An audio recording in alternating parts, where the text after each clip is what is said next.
Anda masih bersama kami dengan tema perbincangan kita malam hari ini, balance body, mind, and soul, tubuh, pikiran, dan jiwa. Kita lanjutkan. Bu, tadi kita sempat terjeda bagaimana Bu menjelaskan bahwa yoga ini sendiri itu dalam tanda kutip universal, tidak menjurus kepada hanya aliran dan kepercayaan tertentu saja. Oke, baik. Yoga, kalau kita ini sejarah yoga memang dia dari India ya, dari Resi Patanjali, itu yang awalnya. Tetapi kan itu kan secara spiritual.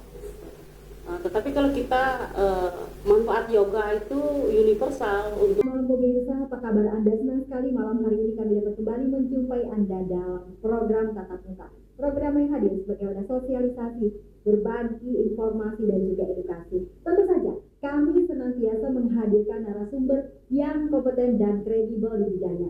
Dan pemirsa, tema perbincangan kita malam hari ini, balance mind, body, and soul. Berbicara tentang apakah itu? Nah, untuk membahas hal ini, saya tidak sendiri. Kita malam hari ini sudah kedatangan tamu di studio dengan pemilik atau owner dari Studio Kebugaran Huma Yoga Palangkaraya dengan Ibu Buhol SAG MPhil H. Saya sapa dulu, selamat malam Ibu, Nara kabar? Kabar baik Ibu. Terima kasih juga sudah hadir ke studio. Ya, sama terima kasih juga kami sudah diundang di dalam kegiatan ini. Oke, kemudian tamu kita berikutnya adalah Iwayan Serema SPD MPD sebagai instruktur Studio Huma Yoga. Selamat malam Bapak. Selamat malam. Apa kabar? Pasti luar biasa. Luar biasa sehat. Karena instruktur kebugaran. Iya. Pemirsa, malam hari ini kita ingin berbincang-bincang apa sih dimaksud dengan keseimbangan tubuh, jiwa, kemudian keseimbangan dari pikiran. Malam hari ini kita sudah bersama-sama dengan teman-teman dari Sanggar Kebugaran Huma Yoga. Kita ingin belajar apa sih yang menjadi manfaat dari ketika seseorang mengikuti yoga. Kemudian apa yang dirasa setelah sekian lama mengikuti yoga, dan siapa saja yang bisa mengikuti olahraga kebugaran yoga ini di tengah olahraga yang lainnya. Pemirsa, bersama saya Olivia Teja, inilah Tatap Muka selengkapnya.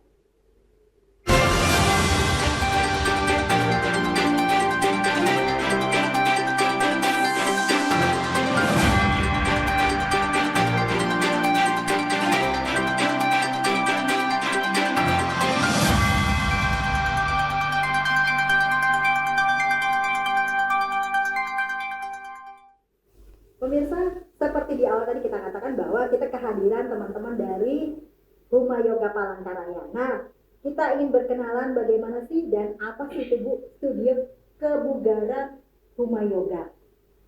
Profilnya seperti apa, kapan berdiri, kenapa kok ada di tengah-tengah olahraga-olahraga yang lainnya yang di luar sana. Berarti ke saya ini, ke ownernya. Baiklah. Kenapa Huma Yoga itu kita dirikan? Itu berawal dari niat yang ingin kita berbagi ke masyarakat, yaitu tentang kesehatan dalam artian untuk keseimbangan tubuh, kebugaran, jiwa, ketenangan. Ini olahraga apa yang cocok? Jadi dari latar belakang itu kita berpikir kita mendirikan studio Huma Yoga. Kebetulan juga saat itu kita punya anak-anak pendidikan ke luar kota, ke Denpasar. Karena di Denpasar kan kita tahu itu kan gudangnya. Ya, gudangnya masalah yoga, spiritualitas dan lain sebagainya ada di sana. Jadi kita arahkan anak-anak untuk menempuh pendidikan itu, mengejar sertifikat pendidikan biar mengisi diri dulu. Mengisi diri. Tolong kalian sambil menempuh pendidikan juga kalian mencari itu keahlian, kebisaan yang bisa kita manfaatkan kalau kita pulang. Jadi kita tidak tergantung dengan orang lain gitu loh. Kita buka sendiri usaha. Jadi setelah itu kita persiapkan dulu anak-anak ke pendidikannya. Setelah mereka tamat, mereka kembali, tidak ada jedanya, langsung studio itu berdiri. Tapi kan pada saat itu Bu, ini kan olahraga yang dalam tanda kutip pada saat itu tidak umum, tidak familiar. Nah, bagaimana Ibu bisa memprediksi ini olahraganya ini kayaknya bisa di masyarakat, diterima oleh masyarakat. Nah, itu seperti apa? Oh, kalau itu karena niat kita ingin membantu masyarakat, menyehatkan masyarakat, kita lebih banyak ke sosialnya Bu. Banyak ke sosialnya. Jadi kita membuka kebugaran itu tidak mengejar bisnis, tidak mengejar uang. Kita mengejar menyehatkan masyarakat. Jadi sehingga kita memasang tarif seadanya. Yang penting tidak rugi gitu. Iya. Seperti itu. Jadi mungkin sampai sekarang kan tarif kita kan masih standar. Sudah berapa tahun Bu Huma Yoga ini berdiri? Huma Yoga berdiri itu dari tahun 2022. Bagaimana Ibu melihatnya dari tahun 2022 sampai sekarang, animo masyarakat? Oh, sangat baik Bu, sangat baik. Kita merasa bahagia karena perjuangan kita tidak sia-sia gitu loh. Perjuangan kita tidak sia-sia. Dari anggota keluarga dulu kita perkenalkan ke teman-teman, lebih luas kan. Nah, sampai sekarang dia lebih meluas. Sehingga studio kami merasa untuk menampung itu kadang-kadang tidak cukup gitu loh. Tidak cukup. Jadi ya mudah-mudahan kedepannya kita bisa mendirikan yang lebih besar lagi. Amin. Saya bergeser ke Pak Sarema dulu. Pak, tadi mendengar penjelasan dari Ibu. Bagaimana sih yang namanya mensosialisasikan olahraga yang pada saat itu belum terlampau populer di tempat kita, Pak. Kemudian mengajarkan itu, memberi pemahaman bahwa olahraga yoga itu begini loh. Nah, itu seperti apa, Pak? Oke. Pada saat pertama kita buka kelas yoga itu kan kalau nggak salah itu pada tanggal 2 April 2022. Memang pertama-tama itu sebulan, 2 bulan, 3 bulan pertama itu masih sepi. Yang datang itu hanya 2-3 orang. Saya berusaha memperkenalkan itu, jadi saya membuka kelas itu memang sebanyak mungkin. Kelas pagi, siang, sore, bahkan sampai malam. Agar tujuannya adalah walaupun sedikit yang datang, nanti pada saat itu mereka sudah dapat manfaatnya. Kemudian bisa tertular ke orang lain. Terus tertular ke orang lain, dia dari mulut ke mulut mengasih tahu bahwa saya dapat manfaat kesehatan yang luar biasa ke teman-temannya, ke keluarganya, dari mulut ke mulut, hingga pada saat ini antusiasnya lumayan banyak. Nah Pak, pada saat itu setahu saya kan Bapak juga mengajar di salah satu universitas di Palangkaraya, yang notabene di situ ada yoga, yang biasa mendengar kata yoga. Nah, yang diajarkan pun di situ anak-anak muda, Pak. Nah, selama Bapak mengajar, ketika bertemu dengan masyarakat umum, dengan anak muda itu seperti apa sih, Pak? Masyarakat umum dengan anak muda itu sama-sama semuanya antusias dalam belajar yoga. Tapi kan ini mahasiswa, Pak. Biasanya kan masih hingar-bingar masih gede gitu loh, Pak. Kalau bedanya, kalau masyarakat umum itu kan kita mengajarkan secara fisiknya. Jadi secara kita melatih gerakannya, manfaat fisiknya, kurang lebih seperti itu kalau untuk umum. Sedangkan untuk mahasiswa itu kita ajarkan memang dari filosofi, teorinya, kenapa yoga itu bisa muncul, dari kapan yoga itu muncul, manfaatnya seperti apa, dari tubuh, fisik, hingga jiwa itu seperti apa, spiritualnya bagaimana, itu kita ajarkan ke mahasiswa. Jadi pada saat mahasiswa tahu yoga itu seperti apa, memang awalnya mahasiswa itu masih sangat-sangat awam. Setelah mereka mengerti, memahami, setelah itu kita lanjut ke prakteknya, antusias juga. Sangat-sangat antusias juga mahasiswa. Oke, saya bergeser ke Ibu lagi. Kalau menurut Ibu sendiri, ketika Ibu berpikir dari awalnya, backgroundnya, saya akan membuka sanggar kebugaran. Kemudian yang diambil adalah spesifik yoga.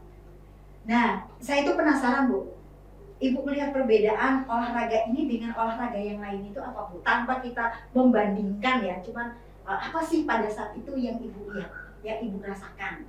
Kemudian kepengen ngajak orang di luar sana seperti saya merasakan manfaatnya. Itu seperti itu. Ya, perbedaan yoga dengan olahraga yang lain, karena saya juga pecinta yoga. Jadi saya merasa sendiri, saya tidak menilai orang lain. Jadi saya merasakan yang manfaat yang saya rasakan. Karena kita sudah usia kan sudah tidak muda lagi. Kalau kita ikut olahraga, lari-lari, yang banyak gerak loncat-loncat, itu kita di pernapasan. Kita kalah di pernapasan. Jadi bagaimana usia yang seperti saya ini, olahraga yang cocok untuk saya supaya merasa nyaman, tenang, pikiran kita juga tenang gitu, damai, dan tenaga kita tidak terlalu terkuras, tapi manfaatnya benar-benar full kita rasakan. Jadi kalau begini kita yoga saja, karena yoga itu kan bisa menstabilkan pernapasan. Gerakan kita kan ini fleksibilitas tubuh kita kan, dengan peregangan, dengan kekuatan tenaga kita sendiri semampunya. Karena tidak dipaksa. Jadi semampu kita bergerak. Jadi saya merasa itu olahraga yang pas itu loh, yang cocok bagi kita yang mengidap beberapa penyakit. Misalnya sesak napas. Misalnya jantung, itu kan cocok sekali untuk olahraga yoga. Misalnya juga ada cedera kaki, lutut, itu kan kita bergerak dengan yoga itu kan tidak memaksa, pelan-pelan. Dari pelan-pelan ini kan nanti akhirnya kan menjadi biasa, jadi elastis otot kita. Jadi saya merasa ini cocok sekali. Jadi dari pemikiran itu kita berpikir berarti yoga ini cocok untuk orang tua, juga cocok untuk anak muda. Jadi dari berpikir seperti itu sehingga kita bertekad mendirikan studio ini dengan niat menyehatkan masyarakat. Oke, niat awalnya seperti itu. Kalau Bapak sendiri sebagai instruktur, sebagai praktisi dari yoga sendiri melihat, kan orang berpikir Pak, kalau yoga itu kan gerakannya diem-diem aja, banyak meditasi, kemudian kan jarang lah yang namanya di studio itu hingar-bingar, bisa bersosialisasi, bisa yang have fun lah di tempat itu. Nah itu seperti apa Pak? Oke. Memang pada dasarnya kalau orang awam berpikir mengetahui yoga itu, kebanyakan orang itu berpikirnya, oh yoga itu hanya olahraga meditasi, pernapasan, meditasi, diam, apa sih kesehatan yang didapat, pasti kan itu mereka berpikir seperti itu. Sehingga dari beberapa orang yang datang ke studio kita, awalnya juga mereka berpikirnya seperti itu. Mereka hanya coba-coba iseng ikut temannya.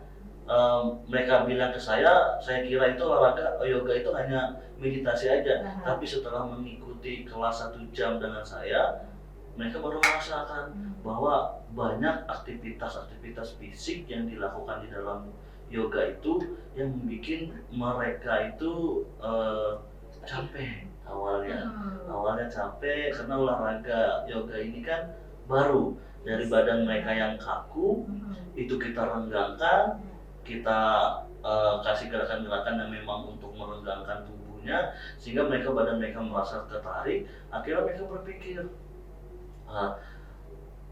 akhirnya dengan yoga ini banyak manfaat-manfaat kesehatan yang didapatkan. Ya, salah satunya itu ya memfleksibilitaskan tubuh mereka. Nah kalau misalnya Pak, kalau kita lihat di olahraga lain nih, sosialnya itu kan pada saat melakukan olahraga itu kan rame Bu, pokoknya bisa berinteraksi segala macam. Kan orang berpikir kalau di studio terus harus diam gerakannya masing-masing, feel-nya atau energi positif yang bisa ditularkan dengan teman-teman kan orang berpikir kalau ikut yoga kan pasti diam. Nah, apakah seperti itu Pak kalau orang-orang beryoga ini? Oh, tidak juga. Secara sosial dari satu orang ke orang yang lain itu dengan melakukan yoga, apalagi ikut kelas reguler, Iya, iya. mereka pasti berpikir, wah kok teman saya di depan bisa gerakan ini, saya kok tidak bisa. Nah, jadi kan muncullah motivasi, akhirnya jadi mereka berpikir itu dia bisa kok saya nggak bisa. Akhirnya di situ muncullah interaksi semangat yang antara member satu ke member yang lain itu semakin saling akrab. Oke, saling membantu. Saling membantu. Hmm. Contohnya misalkan kita gerakan headstand, kepala di bawah, kaki di atas, ada temannya yang bisa, satu nggak bisa kan termotivasi. Yang bisa juga membantu, memegangi temannya. Kita sebagai instruktur juga mengarahkan teknik-teknik gerakannya tepatnya seperti apa. Nah, sehingga dari situlah muncul interaksi positif di antara member. Oke, kalau berbicara dari awal mengenai yoga ini sendiri, manfaat Pak, selain yang Bapak sebutkan tadi fleksibel sama Ibu mengatakan tadi juga ada strong power, apa lagi Pak manfaat yoga yang bisa dirasakan oleh kita? Oke, kalau kita berbicara dengan yoga ya, yoga ini kan memang praktik kuno, memang sudah lama. Manfaatnya adalah pertama, yoga itu dapat menyeimbangkan pikiran. Seperti judul kita ya Pak? Ya, seperti judul kita. Yang kedua, dapat menyeimbangkan tubuh. Nah, pikiran dan tubuh jika sudah seimbang, otomatis jiwa pun juga akan sehat. Nah, bagaimana cara menyeimbangkan trilogi ini Pak? Oke, cara menyeimbangkannya adalah kita di dalam yoga itu kan mempraktekkan yang namanya asanas. Asanas itu adalah pose-pose di dalam yoga. Yang kedua ada pranayama. Pranayama itu adalah teknik-teknik pernapasan. Banyak teknik pernapasan yang kita ajarkan di dalam yoga. Yang ketiga tentu saja meditasi. Di ketiga teknik gerakan tubuh inilah yang nanti akan membuat tubuh itu menjadi sejahtera, keseimbangannya bagus secara holistik. Jadi secara holistik itu berkelanjutan kesehatan tubuhnya selama dia mengikuti mendalami yoga. Seperti itu. Dari kita berbicara tentang manfaat di pikiran, terutama pikiran itu sangat-sangat bisa dibantu dengan yang namanya pranayama. Bisa dibantu dengan pranayama. Yang kedua meditasi. Ya, meditasi dan pranayama ini adalah praktik yang sangat bagus untuk menyeimbangkan mengimbangi pikiran. Karena apa? Pikiran-pikiran kita ini kan sejatinya itu sangat liar. Ya kan? Kadang kita di sini berbicara ngobrol ini kan kadang atau para tiba-tiba di rumah berpikir kompor gas belum dimatikan ini. Karena kan dalam hal gitu kan pikiran itu liar. Jadi dari segala penjuru arah itu masuk ke dalam. Nah, bagaimana kita menyeimbangkan itu biar tidak terpaku dengan pikiran-pikiran liar? Nah, tentu saja yaitu dengan melakukan teknik pranayama dan meditasi. Di mana pranayama itu yang dapat melatih fokus pikiran itu adalah ada namanya nadi sodana. Nah, teknik nadi sodana itu bernapas, kita belajar bernapas dari sebelah lubang hidung kiri dan lubang hidung kanan secara bergantian. Kalau pikirannya tidak seimbang, akan susah menyeimbangkan kiri dan kanannya. Nah, dengan cara melatih seperti itu, pikiran akan mulai seimbang. Terus di meditasi itu sendiri juga ada beberapa poin tentang tingkatan pikiran di meditasi. Kalau kita hanya bermeditasi diam tanpa ada bimbingan itu kan pasti hampa. Bukan hampa Pak, nggak konsentrasi. Iya, nggak konsentrasi. Yang gatal, yang kakinya gerinjingan, digigit nyamuk kan. Belum kita mikirnya ke sana kemarin. Belum Pak nyeimbangan hidung, kemudian nafas perut, yang mana nafas dada. Kan repot Pak. Nah, ini seperti apa? Nah, makanya di teknik meditasi itu sebenarnya harus benar-benar dari diri sendiri dulu, persiapan dari diri sendiri dulu. Kalau kita hanya sekedar mengikuti meditasi, ya pasti itu akan dirasakan. Kaki mulai kesemutan, ada nyamuk di telinga, nggak napas ada plak, kita menggeplak, kan itu sudah sudah tingkat konsentrasinya udah sudah berkurang. berkurang, pikirannya sudah Manusiawi, lihat, Pak. Iya, udah nggak bisa lagi. Biasanya saya menjelaskan untuk memulai meditasi itu saya jelaskan dulu tentang gelombang otak. Oke. Gelombang otak. Tapi kan ini kelas nggak lucu, Pak. Oh, tadi kan kita berbicara kelas asanas, orang Iya. datang tuh pengennya aku langsung bisa A, langsung bisa gerakan B, gerakan kalau perlu kayak di media sosial, Iya. Ya nggak bisa. yang Nah, akrobatik, gimnastik, Iya. gitu, Pak. Nah, Nanti cedera. saya Pak datang-datang, aduh, ini malah pelajarannya yaitu tadi tentang keseimbangan, tentang meditasi, kan maunya langsung gitu. power. Nah, kebanyakan Profesor Pak, profesor, Iya. kan Pak, bisa. Nah, itu seperti apa Pak?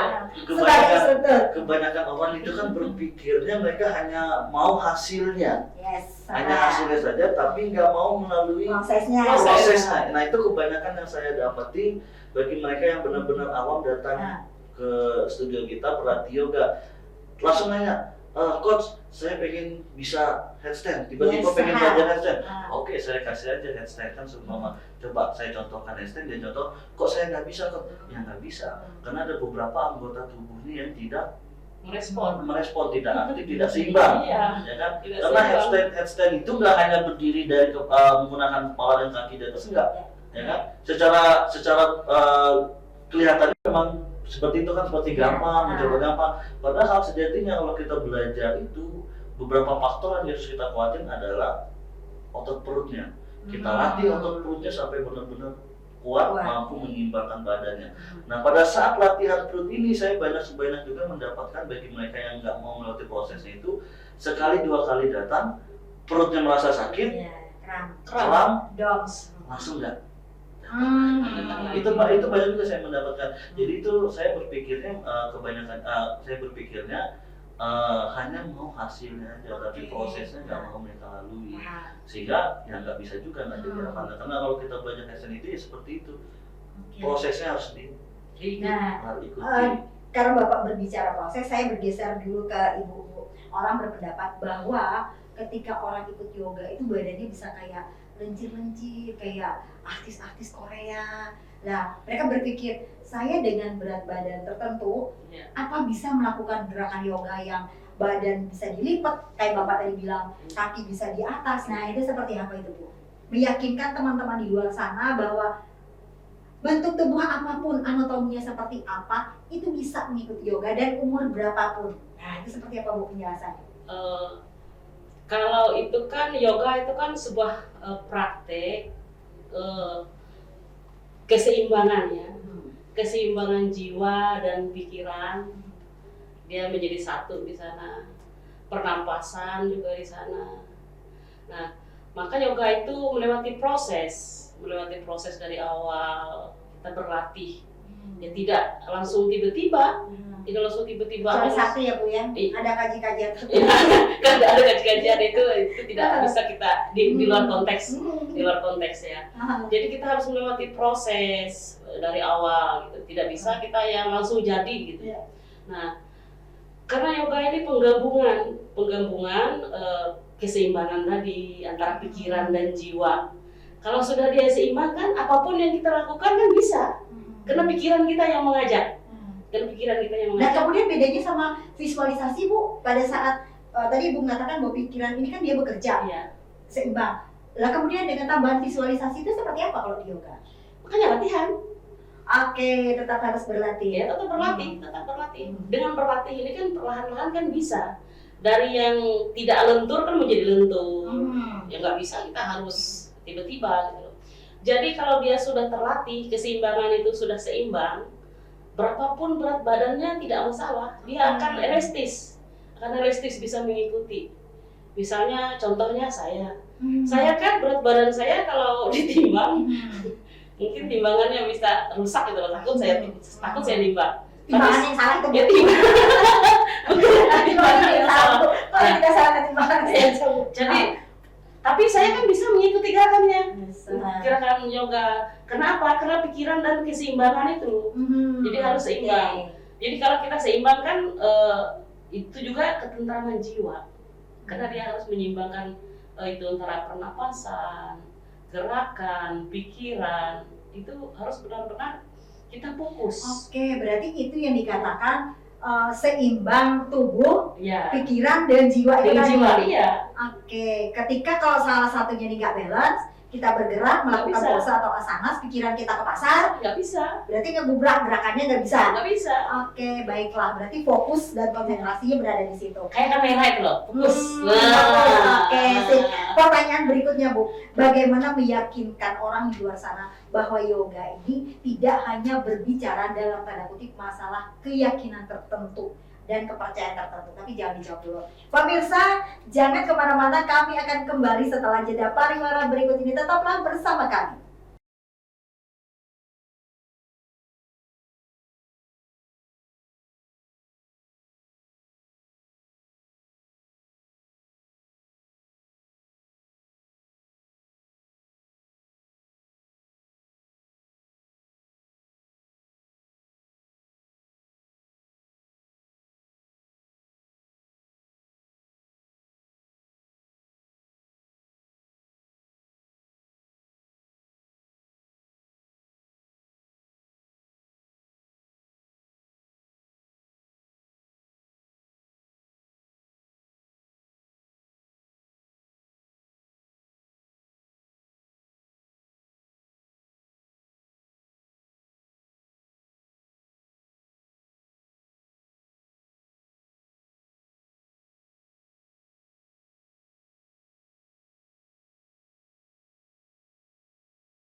Untuk seluruh manusia dengan bergerak itu. Jadi kita ngambil yang universalnya ini.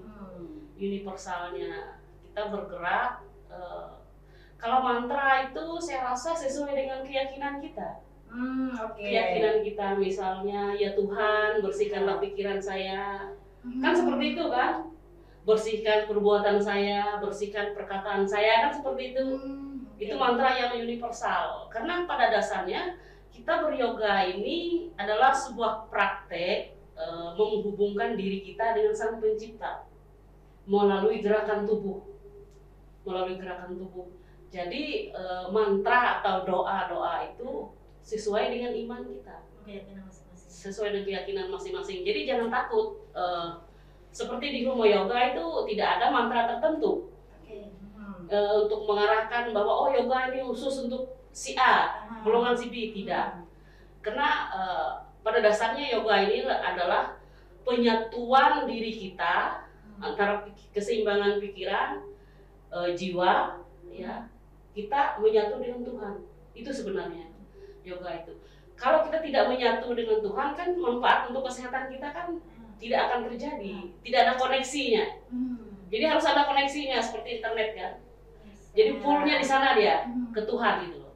Jadi mantra itu saya rasa tidak ada mantra tertentu sesuai dengan keyakinan. Mengkoneksinya ketika kita melakukan suatu pose yoga itu seperti apa? Ke Bapak dulu. Karena Bukan Bapak meditasi yang tadi. praktisinya. Meditasi tadi. Tapi kan benar Bu, ada yang Bisa. gerakannya misalnya susah akrobat misalnya. Nah itu seperti apa? Belum kalau kita berdiri pakai satu kaki balance. Lah itu kesannya gimana? Keseimbangan kita konsentrasi. bikin goyang-goyang. Nah ini sebenarnya Pak Oyan ini yang lebih paham.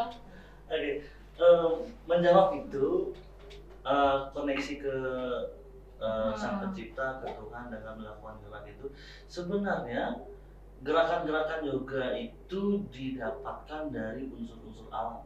Tapi kalau rame-rame Pak di suatu sanggar apa di tempat terbuka, gimana koneksinya? Tiba-tiba ada temennya nyolek misalnya. Nah, Konsentrasi tadi. Keseimbangan. Nah, jadi kan dalam artian keseimbangannya belum ada. Belum ada. Karena sejatinya baiklah. yoga itu, apalagi kita memang ke spiritual, ke Sang Pencipta, dalam melakukan yoga secara kelas reguler itu pasti dia akan fokus ke dirinya sendiri.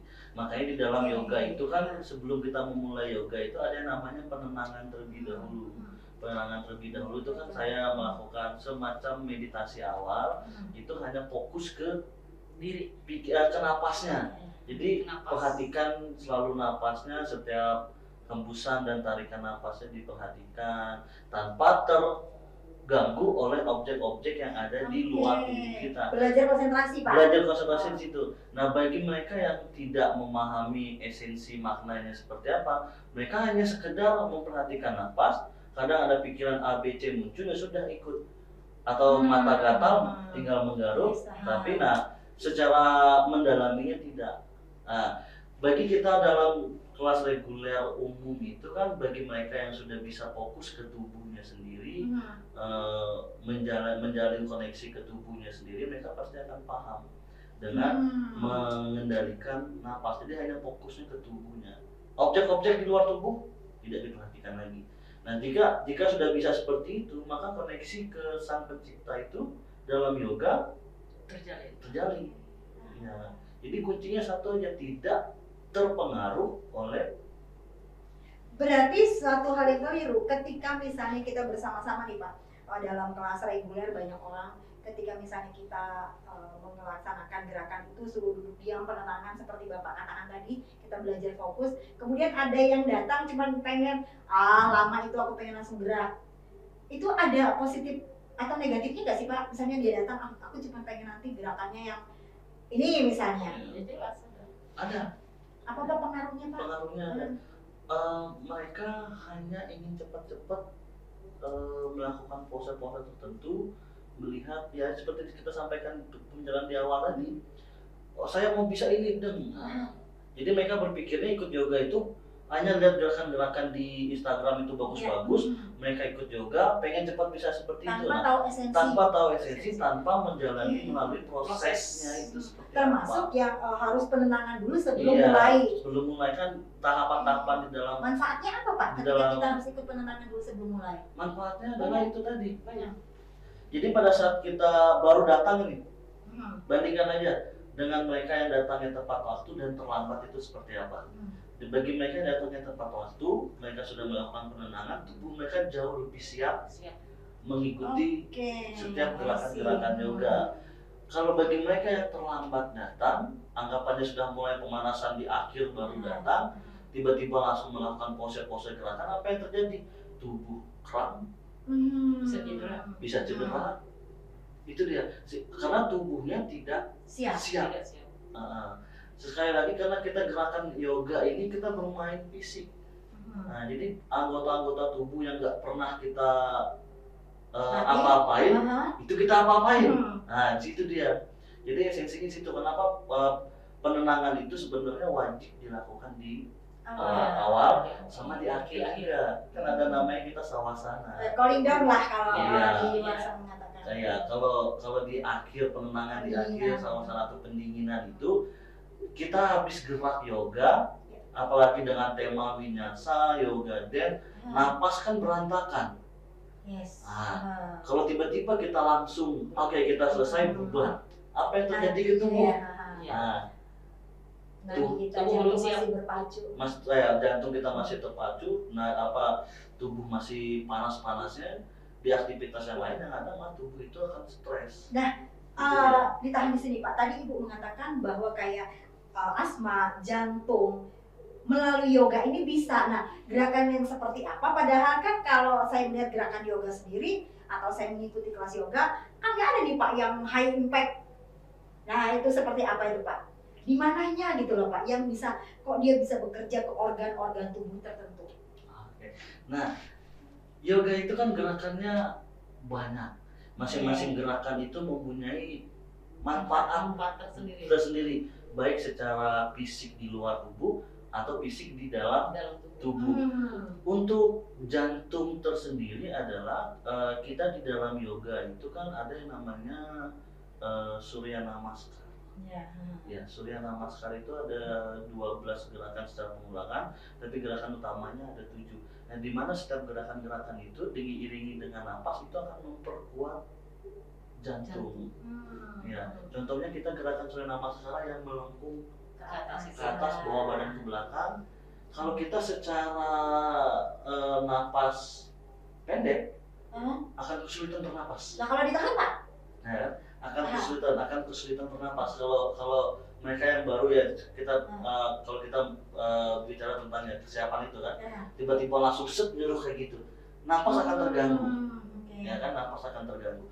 Nah, di mana kita bisa menyeimbangkan antara napas, tubuh, seperti tema kita kan napas dan tubuh itu sangat-sangat penting, pikiran juga sangat penting, sehingga sebelum kita melakukan setelah kita melakukan penenangan itu ada juga yang kita namanya bernapas, melakukan teknik pernapasan. Makanya saat di pemanasan itu angkat kedua tangan kan selalu menarik napas, turun, hembuskan. Setiap kita mengangkat membuka dada itu menarik napas, menutup atau turun ke bawah itu menghembuskan. Nah, esensinya sesuai nama sekarang tadi untuk menguatkan jantung seperti itu. Kita tarik napas. Jadi pada saat kita melengkungkan badan ke belakang itu tarik napas. Sebenarnya napas itu ditahan. Tahan. Kalau kita mencoba untuk bernapas susah. Pada saat badan melengkung susah kita bernapas. Makanya pada saat sebelum kita melengkung ke atas, angkat kedua tangan, tarik napas dulu, tahan, baru lengkungkan. Itulah fungsinya harus mendengarkan instruksi dari instruktur. Oke, karena ada manfaat dan gunanya setiap tarikan dan gerakan ini. Nah, bagaimana kalau Bapak melihat ego lifting atau keegoisan ketika seseorang melakukan yoga itu, Pak? Yang kayak Bapak tadi katakan sama Ibu, pokoknya aku kudu pengen bisanya ini, tanpa dia belajar teknik, tanpa dia belajar pernapasan. Yang terjadi adalah merugikan dirinya sendiri. Satu merugikan tubuhnya. Dia mungkin bisa mendapatkan, bisa melakukan gerakan pose-pose tertentu yang diinginkan, tapi balik lagi ke manfaat tubuhnya maksimal atau tidak. Kayak gitu kan. Ada contohnya kita belajar kena posisi headstand kepala di bawah kaki di atas itu kan banyak diminati banyak orang. Banyak orang mau pengen Pak, itu kalau untuk di medsos itu gerakannya keren begitu. Nah, sebenarnya kalau kita menarik manfaat dari gerakan headstand itu kan yang pertama itu kan melancarkan sirkulasi oksigen ke otak. Ya kan? Yang kedua mengencangkan kulit wajah. Ya kan? Itu kalau kita berbicara tentang manfaatnya. Tapi bagi mereka yang punya egonya tinggi, pengen cepat bisa, latihan gerakan itu latih jatuh, besok ngerangin. Ya, apa yang terjadi ke tubuhnya? Di sininya. Senjata. Itu dia. Nah itu egonya. Padahal kalau kita mau secara tidak dengan ego, berbicara dengan ego, kita melakukan tahapan-tahapan prosesnya. Ikutilah proses kata Ibu tadi. Iya, ikuti prosesnya. Kalau mau bisa handstand, kalau misalkan core-nya nggak kuat, core-nya kita kuatin. Kalau seumpama punggungnya bungkuk, punggungnya kita perbaiki posturnya. Ya kan? Sehingga nanti kalau semuanya sudah terkoneksi, pasti bisa menyeimbangkan badannya. Apakah dalam satu asanas atau pose individu ini harus bisa melakukan yang A, B, C, D atau mengikuti irama tubuhnya aja? Kita kalau berbicara tentang hal itu, kita di yoga itu tentu saja memperhatikan anatomi tubuh.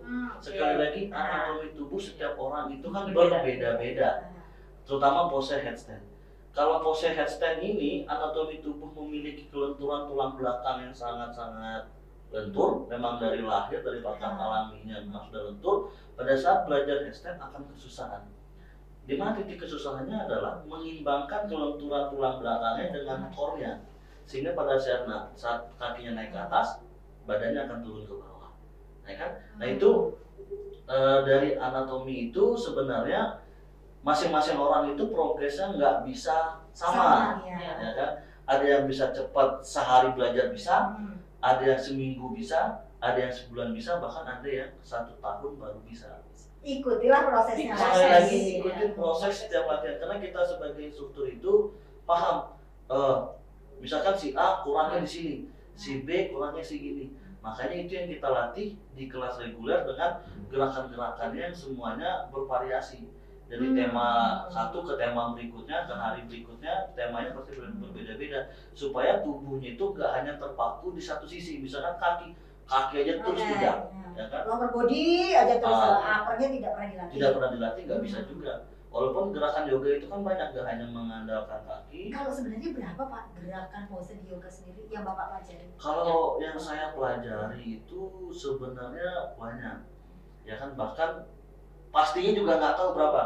Karena bahkan kita duduk ini pun juga ini sudah termasuk pose yoga, namanya utkatasana, sikap kursi. Begini sudah bisa. Padahal itu duduk. Iya, kita aktivitas sehari-hari juga bisa dikatakan yoga, ya kan? Contoh kita tidur di kasur, sudah Yes. sawasana, ya kan? Sikap mayat. Sikap Ya, mayat, sawasana. Kita baru bangun, duduk, bersilang, sudah yoga juga. Kaki duduk, kaki dilurusin, sudah yoga juga. Namanya dandasana, ya kan? Semua gerakan kita sehari-hari itu bisa Bisa masuk ke kategori gerakan Kategori yoga. yoga. Ada namanya. Ada namanya. Ada nama-namanya. Makanya di dalam gerakan yoga itu nggak hanya mengambil aspek dari benda mati, Ya. benda hidup juga ada. Contohnya kayak sikap-sikap hewan, ya kan? Gomukasana, sikap wajah sapi, ada gerakannya. Terus ada lagi jerapah, itu ada pose. Pose jerapah itu seperti apa? Posisi kayak satu kaki lurus ke atas. Nah itu pose jerapah namanya. Itu dari segi hewan. Kalau kita dari segi alam, ada yang namanya sikap pohon, parwatasana. Ada yang namanya sikap pohon, saya ulangi, sikap pohon itu ursasana. Kalau parwatasana, sikap gunung. Itu kita mengambil dari unsur-unsur alam. Ada gerakan-gerakannya. Makanya kalau kita berbicara tentang berapa banyak gerakan itu sebenarnya banyak. Kita aktivitas sehari-hari pun juga sudah termasuk Gerakan yoga. Gerakan yoga cuma tidak terarah itu tadi ya Tidak Pak. terarah, iya. Kemudian kita balik ke Ibu. Ibu tadi mengatakan bahwa itu bisa untuk meditasi, penenangan pikiran. Apalagi kalau yang kerja ya, di balik kursi, di balik meja ini kan punggung pegel, body juga pegel kelamaan duduk, terus tengkuk juga. Nah kalau melalui yoga ini meditasi, cara yang paling praktis itu seperti apa? Cara yang paling praktis untuk kita meditasi di dalam kesibukan. Nah, Misalnya kalau kita, bukan dengan yoga seperti Iya. Bapak katakan tadi kan, Ya, semua terus setiap- pose bisa. karena setiap pose itu adalah gerakan yoga. Di samping itu kita tidak ada banyak waktu untuk berolahraga. Jadi kita penenangan pikiran, kita duduk aja. Kita posisi duduk aja kita bisa meditasi. Oke. Kita duduk. Tidak harus yang duduk, Tidak. diam bersila, mata diam terus jari Tidak. misalnya begini, mudra atau apalah namanya, saya mungkin kalau saya salah mohon dibenarkan. Tidak harus bersila seperti yang kita tahu selama ini. Tidak. Oke, Tidak. duduk pun kita Kita diam duduk- gini bisa masuk Kita duduk meditasi. diam gini, Hmm. pusatkan pikiran. Karena tadi kan koneksi kan. Ya, ya. Koneksi kita dengan Sang Pencipta, dengan doa di dalam hati. Kita menginginkan ketenangan. Kita dalam posisi duduk pun kita meditasi. Kita bisa setelah itu kita merasa enak, pikiran kita menghadapi pekerjaan lagi tidak stres. Bisa. Jadi kalau yang sehari-hari pekerjaan. Ya. Kalau Bapak biasa mengajarkan meditasi, kalau misalnya Ibu tadi kan mengatakan kita duduk, terus kita koneksi di atas. Kemudian kalau misalnya orang berpikir kelas meditasi, duduk diam, hening tenang, yang masuk demi Pak. Nah ini gimana Pak? Nah itu Pak, jangan konsentrasi yang masuk tetangga sebelah Pak, yang tidak kasat mata. Iya, Itu betul, gimana betul. Pak itu?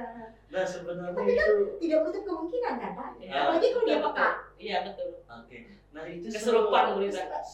sebenarnya itu pengertian yang salah. Oke, Ya. salah Bu. Salah kita Bu. Kita bermeditasi, Ah. tiba-tiba ada yang masuk. Nah itu sebenarnya pemikiran salah. Kenapa banyak orang beranggapan meditasi itu bisa kesurupan? Kita Trans dia. Ya itu sudah fase transnya, dimana salah satu tingkatan meditasi itu dapat dikatakan berhasil adalah mereka bisa peka dengan keadaan di sekitar, ya kan? Keadaan sekitar. Yang saya pelajari adalah Peka kesurupan. maksudnya Pak? Peka itu ya menangkap Hal-hal yang tidak dalam orang lain fisika lah anggapannya. Tidak orang lain tahu. Bukan Ya. juga banyak macam-macam. Ya. Kalau Ada di kita sekitar kita, ada di ada. sekitar kita, jadi hal-hal yang metafisikal lebih menantang. Nah, bagi mereka yang tidak kuat akan hal-hal itu, yaitu tadi bisa dibilang kerasukan dan lain-lain. Nah, sejatinya kerasukan itu juga dibagi jadi tiga fase kategori sebenarnya. Bukan sembarang langsung kita Iya. meditasi duduk diam tengah malam apa mau subuh terus masuk gitu. Masuknya Tidak. enggak. Tidak. Karena sesuatu yang bisa kesurupan itu, kerasukan itu ada pemicunya dulu. Ya, ada pemicunya. Barangkali dia meditasi di tempat terus dengan kondisi jiwa dan psikologinya terganggu, tidak fit lah anggapannya, akhirnya dia merespon hal-hal metafisika, tubuhnya menjadi takut, tidak siap akan hal itu yang membuat dia Kesurupan. Jadi tidak boleh juga kita ujung-ujung nyalakan demit. Tidak. Demit juga sopan karena ada masanya ditaris. Aja. Sebenarnya dari yang saya belajar meditasi, saya dibawa meditasi ke pantai yang memang dibilang itu memang angker. Sejatinya yang benar-benar kesurupan seperti itu nggak ada. Dia hanya bisa merasakan seperti pengalaman saya merasakan ya di area pantai itu saya mendengar kayak seperti detak jantung bumi lah anggapannya di dalam inti bumi itu saya bisa mendengar, itu berinteraksi dengan alam. Itu hal-hal itu seperti itu, hal-hal metafisika. Setiap orang itu berbeda-beda. Ada dia bisa mendengar keramaian lah di tempat itu padahal sendiri. Nah, sejatinya kalau sudah seperti itu, tubuh itu jangan takut. Itu sudah fase di mana tingkatan meditasi kita itu berhasil ke level yang lebih tinggi lagi. Apa yang didapatkan pada level yang lebih tinggi itu ya spiritual kita ke sang pencipta itu jauh lebih koneksinya lebih, konsentrasinya lebih dapat ya, lebih dapat. Fokusnya. Nah, kapan Pak kita bisa berkomunikasi dengan tubuh itu kemudian menenangkan pikiran? Orang mengatakan bahwa kita menggarap dari dalam. Nah, ini maksudnya kalau di yoga itu seperti apa? Terus kapan? Nah, sebenarnya cara kita melakukan seperti itu adalah menyadari tubuh sendiri. Kalau orang meditasi kemudian dia bisa mendengar detak jantungnya sendiri, kan kadang orang berpikir, wah ini jangan-jangan saya penyakit apa kok saya bisa mendengar jantung saya sendiri. Nah, itu seperti apa? Tidak ada keseimbangan itu. Gini dia, intuisinya aktif. Kita Okay. bermeditasi itu juga salah satu manfaatnya adalah mengaktifkan intuisi dalam diri kita. Jadi kalau intuisi kita aktif, kita bisa peka ke tubuh kita bisa mendengar detak jantung tubuh kita bisa merasakan hangat tubuh kita bisa merasakan setiap aliran napas keluar masuk ke tubuh, darah mengalir. Itu salah satu fase intuisinya bekerja. Itulah orang sering mengatakan dia bisa bersyukur ya dengan Iya, betul. Menyadari tubuhnya nafas. Makanya di situ pada saat saya mengajarkan meditasi, saya sampaikan pertama pahami tubuhnya, berterima kasih ke tubuhnya. Pernah tidak menyadari jantungnya itu bekerja setiap hari? Situ saya ajarkan biar bisa memahami tubuhnya dulu, sehingga nanti pada saat meditasi itu ya nggak kaget lagi. Kok saya bisa mendengar jantung tuk. Nah itu nggak jadi masalah. Kadang lagi meditasi ada yang lewat yang sing betul. Oke, karena kita sudah berada di penghujung ini Bu, yang ikut di Huma Yoga, teman-teman yang bergabung di sanggar ini sendiri Bu, dari usia berapa sih Bu? Sebenarnya yoga itu untuk semua kalangan ya. Maksudnya kalangan ini semua kalangan atas, usia. kalangan bawah atau Semua akhir usia. kelas? Oh, harus dijelaskan ini. Iya. Untuk semua usia. Misalnya dari anak-anak. Kalau anak-anak itu sudah bisa mengerti, sudah memahami instruksi kita, sudah paham, dia bisa melakukan gerakan yoga dari anak-anak. Begitu juga yang remaja kan lebih ini, apalagi sekarang kan lagi booming itu yoga sekarang ini booming. Yoga dance. Iya, lagi boomingnya. Jadi sangat-sangat anak muda ini antusias. Begitu juga dengan ibu-ibu seperti kita juga ingin yoga gitu, karena bisa gerakan yoga itu wow gitu. Nah, ada kebahagiaan ada tersendiri. kebahagiaan tersendiri, ada saya mampu dong. Nah setelah itu juga usia lansia, usia 50 tahun ke atas juga bisa melakukan yoga. Kita klien kita di Rumah Yoga itu sampai 68 tahun, ada 70 ya ikut. Itu Bisa Bu? Bisa lentur sekali badannya. Bahkan anak-anak muda yang baru-baru masuk itu, baru-baru ikut kelas itu kalah. Mereka lebih lentur badannya. Dan itu menjadi suatu kebutuhan buat mereka. Kalau dia tidak yoga, dia merasa tidak enak. Ada yang kurang dalam hidupnya. Jadi kadang-kala kalau kami ada kegiatan, ada kesibukan itu, kami tutup yoga itu banyak itu masuk WA. Jangan lama-lama. Protes itu klien, jangan lama-lama berlibur di kasihan kami. Nah, jadi akhirnya kita bagaimana untuk memuaskan klien juga, kita berusaha memberi pelayanan yang terbaik. Karena itu tadi, karena kebutuhan. Jadi mereka menganggap yoga itu bukan hanya sekedar olahraga biasa, tetapi sudah menjadi menjadi suatu kebutuhan buat mereka. Lah gerakannya seperti apa Bu? Apakah sama dengan yang anak-anak yang lebih usianya di bawah mereka Bu? Apakah ada gerakan-gerakan khusus nih buat yang umurnya sudah banyak? Jangan bilang tua Bu, umurnya udah banyak. Banyak ya, betul. Protes yang melakukan. Iya. Sebenarnya tua itu keniscayaan Bu. Iya betul. Jadi kasih kita bingung gitu. Betul. Nah ini seperti apa Bu gerakannya kalau di situ? Kalau khusus, kalau yoga ini kan gerakannya kan seperti ini, kita ketahui setiap gerakan itu gerakan yoga. Gerakan yoga. Jadi step by step yoga itu ya pada dasarnya sama, Surya Namaskar. Dia berawal karena dia keseimbangan pernapasan, pikiran dan jiwa itu tadi. Jadi tidak bisa lepas dari itu. Dan juga dengan tema kita tadi kan, memang betul. Trilogi harus self balance dia. Jadi tidak bisa satu tinggi, satu rendah, nggak bisa. Ya, jadi harus seimbang. Jadi gerakannya itu untuk anak-anak, pemula. Cuma yang kita tekankan itu kan kita tidak memaksa. Kalau gerakannya sama, tetapi kan tidak memaksa. Disesuaikan dengan kemampuan tubuh masing-masing. Jadi tidak memaksa. Jadi gerakannya sama, tetapi tidak memaksa. Harus bisa seperti instruktur. Ya enggak lah. Saya dengan badan gini, mana bisa lentur seperti instruktur kan nggak bisa. Tetapi ada pose lain yang Ibu bisa mengikuti. Yang bisa mengikuti dan pose yang itu saya ikuti semampu saya menggerakkan tubuh saja. Jadi seperti itu, yoga itu tidak ada pemaksaan dalam gerakan. Jadi senyaman kita. Yang penting kan kita konsentrasi tadi seimbang untuk ketenangan jiwa kita. Iya, kalau cedera jadi tidak memaksa gitu. Saya rasa itu. Begitu juga di Huma Yoga juga kita ada menyediakan kelas yoga pranatal. Yoga hamil juga ada di sana. Itu usia berapa Bu kehamilan kalau ikut yoga ini? Trimester kedua. Kalau yang pertama baru awal-awal itu tidak boleh.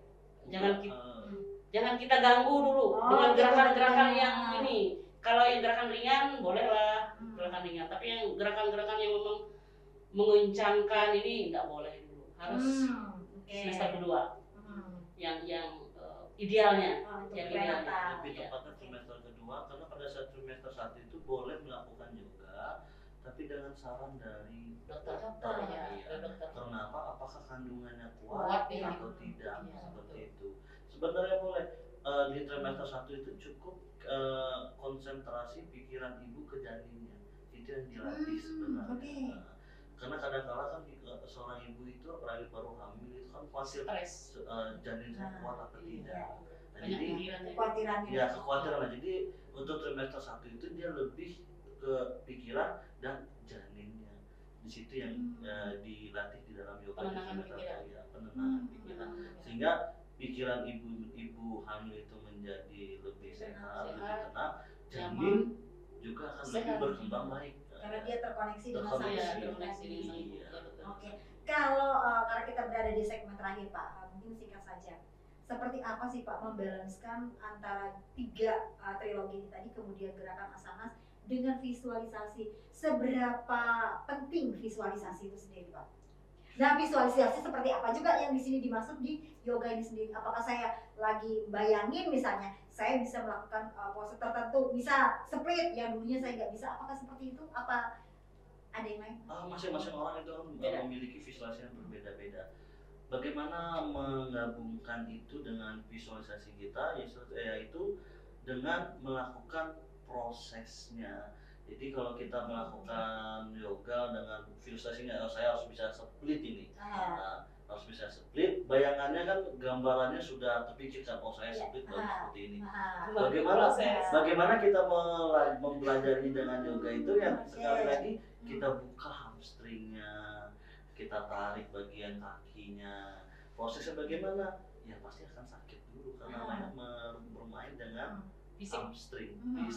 Tapi kalau sudah berhasil dia melalui prosesnya, baru visualisasi yang dia bayangkan sebelumnya akan tercapai. Jadi nggak bisa juga cuma visualisasi tok tanpa dia mengikuti proses atau berlatih atau itu berlatih tadi. Nggak bisa. Oke. Untuk balik ke proses. Berarti kalau misalnya ada klien datang terus dia seminggu latihan bisa semua dia lakukan, terus tutup berarti ya sama yoga. Kan Tutup. itu bisa. Ada beberapa yang bisa, Tapi ada juga yang belum bisa. Tergantung anatomi. Itu kan satu pose Pak, lah kan pose yang lain banyak Pak. Banyak ya. Makanya di yoga itu nggak hanya bisa fokus ke satu tingkatan. Kan tingkatan-tingkatan yoga itu banyak. Ada yang dia bagus di back bend, ada yang dia bagus di power, ada yang dia bisa semuanya. Ya. Ada. Makanya di yoga itu masing-masing anatominya itu beda-beda. Dan itulah tugas instruktur untuk Nah, melihat member iya, ini. melihat Dia membernya. bisa apa. Mengarahkannya kemana, oh kamu gini, kamu lebih cocok itu Hmm. gerakan-gerakan yang memang fleksibilitas ke back bend. Ada yang dia badannya bagus, powernya kuat, oh kamu ke gerakan-gerakan yang lebih balance lagi, menggunakan kekuatan tangan, ubun-ubun, kepala di bawah kaki di atas, atau handstand. Nah itu lebih ke power. Ada lagi yang bisa keduanya, itu memang bakat yang memang Dari lahir. tubuhnya. Back bendnya ada, Powernya ada. ada juga. Nah, saran Bapak di sini Pak, seperti apa supaya teman-teman di luar sana ketika ingin bergabung dengan yoga ini sendiri tidak dalam tanda kutip mengejar egonya atau oke lah body goals, oke, tetapi prosesnya dia harus tahu teknik, dia harus juga belajar nafas. Ya. Nah itu seperti apa Pak? Kemudian ketenangan jiwa dia dapat. Oke, saran saya di sini bagi orang yang mau beryoga ingin mendapatkan hasil yang lebih maksimal lagi, itu adalah benar-benar pertama menyadari tubuhnya, karena yoga ini kan sebenarnya kebutuhan, bukan tren yang memang Bukan kompetisi Pak ya, ya, bukan ya. kompetisi, bukan lomba, tapi sekali lagi memang kebutuhan Kebutuhan. tubuhnya. Jadinya saran saya bagi masyarakat yang ingin beryoga, jangan khawatir. Jadi jangan berpikir oh yoga itu hanya untuk badan-badan yang kurus, badan-badan yang bagus. Tidak. Siapa saja boleh, mau badannya besar, badannya kecil, laki-laki, perempuan, tua, muda, anak-anak, semuanya bisa beryoga. Kita ikuti proses tahapan-tahapan yoganya karena di saya sendiri mengajarkan itu memang sesuai dengan pakem-pakem yoga yang sudah saya pelajari, sehingga nanti tubuhnya akan merasakan manfaat yang luar biasa dari manfaat yoga tersebut, seperti itu. Kalau untuk jangka panjang? Untuk jangka panjangnya itu juga sangat bagus dalam beryoga, karena sudah sekali yoga dan sekali sudah merasakan manfaatnya, maka jangka panjangnya yaitu menjadi kebutuhan. Menjadi kebutuhan, sehingga sehari sekali atau 1 minggu tidak yoga pasti tubuhnya merespon ada yang kurang, ingin melakukan yoga. Badannya pegal-pegal. Badannya pegal-pegal seperti itu. Termasuk saya tangkap di sini tadi ketika kita beryoga, apalagi di kelas reguler, Bapak tadi kan bilang satu gerakan itu diikuti oleh bermacam-macam anatomi tubuh, bermacam-macam orang, bermacam-macam usia. Benar-benar di sini harus menekan ego, Bu. Ego, betul. Karena apa? Posenya itu saya sudah bisa, kok saya dikasih ini lagi.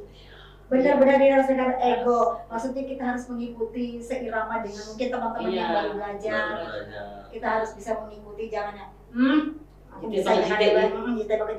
benar-benar harus menekan, mengolah emosi positif kita di situ. Betul. Oke, ini kita belum berbicara Pak masalah seperti apa sih kalau di yoga itu orang mengatakan ada cakranya, kemudian manfaatnya ada. Tetapi karena waktu kita belum sempat, mungkin Lain kali ya. lain kali kita akan berbicara itu lagi, membuka wawasan kita seperti betul, apa. betul. Bahwa jangan takutlah beryoga. Beryoga, betul. Oke, yang ingin Ibu sampaikan di statement closing malam hari ini. Baiklah, yang ingin saya sampaikan kepada masyarakat banyak bahwa jangan takut beryoga ya, karena yoga ini untuk kebutuhan tubuh, bukan agama, bukan agama. Jadi apapun agamanya bisa beryoga, karena kita mengambil yoga itu untuk kesehatan dan koneksi kita dengan Tuhan sesuai dengan iman kita, sesuai dengan keyakinan kita. Jadi jangan takut datang ke studio Humo Yoga dengan alamat Jalan Giobos 14, Gang Kemuning nomor 1. Silahkan datang di sana, konsultasi di sana dengan anatomi tubuh, kami siap membantu untuk memperbaiki struktur-struktur tubuh yang ada struktur tubuh yang ada kelainan gitu. Kelainan kita bisa membenarkannya dengan yoga dengan perlahan-lahan. Jadi silakan datang ke studio kami siap membantu. Itu saja, jangan takut datang dengan agama apapun, karena yoga itu tidak memandang agama. Juga murni olahraga, itu yang kita lakukan di sana. Terima kasih Bu Nip, itu yang bisa saya sampaikan.